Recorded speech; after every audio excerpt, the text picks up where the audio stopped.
Hi, everybody. Wednesday is Earth Day, a day to appreciate and protect this precious planet we call home.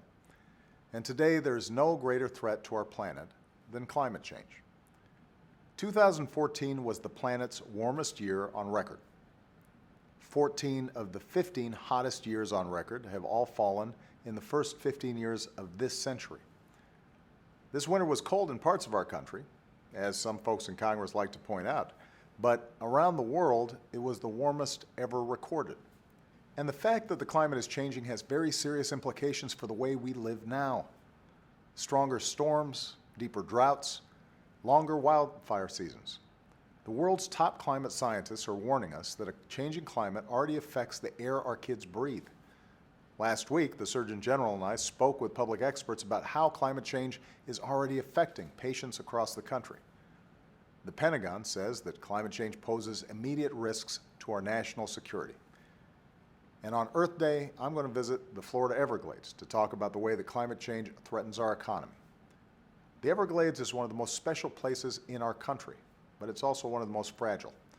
Rising sea levels are putting a national treasure and an economic engine for the South Florida tourism industry at risk.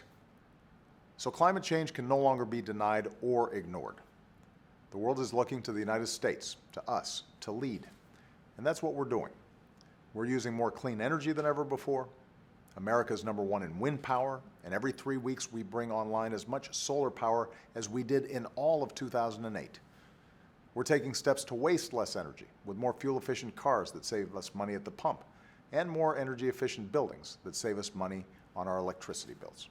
So thanks in part to these actions, our carbon pollution has fallen by 10% since 2007, even as we've grown our economy and seen the longest streak of private sector job growth on record.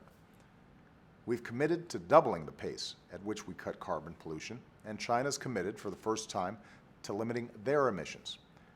And because the world's two largest economies came together, there's new hope that with American leadership this year, the world will finally reach an agreement to prevent the worst impacts of climate change before it's too late. This is an issue that's bigger and longer lasting than my presidency. It's about protecting our God-given natural wonders and the good jobs that rely on them. It's about shielding our cities and our families from disaster and harm. It's about keeping our kids healthy and safe.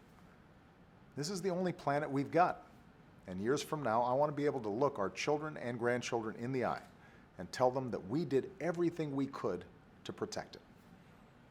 Thanks, everybody, and have a great weekend.